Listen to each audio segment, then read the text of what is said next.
આજે સ્પાઇસ જેટની મુંબઈ પોરબંદર મુંબઈની પહેલી ફ્લાઇટ શરૂ થઈ છે અને અમે સૌ ભારતીય જનતા પાર્ટીના આગેવાનો આજે આ ફ્લાઇટને આવકારવા અને પેસેન્જરોને શુભેચ્છા આપવા માટે અહીંયા એરપોર્ટ પર આવ્યા છે. પોરબંદરમાં લગભગ 80ના દાયકાથી પોરબંદર મુંબઈ ડેઇલી સેવાઓ ચાલુ હતી અને ખૂબ સારી રીતે ચાલતી હતી.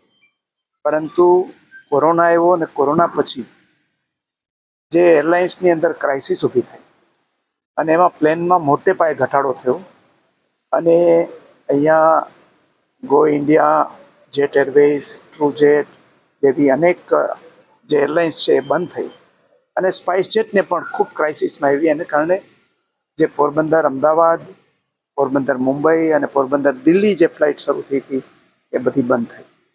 અમે અહીંયાથી વારંવાર વેપારી આગેવાનોએ પણ રજૂઆત કરી હતી અને અમારા પોરબંદરના સાંસદ ડૉક્ટર મનસુખભાઈ માંડવિયાએ સ્પાઇસ જેટ ઓથોરિટી સાથે ચર્ચા કરીને એમને આગ્રહ કર્યો કે આ ફ્લાઇટ વાયેબલ છે અને પ્રોફિટેબલ રહેવાની છે.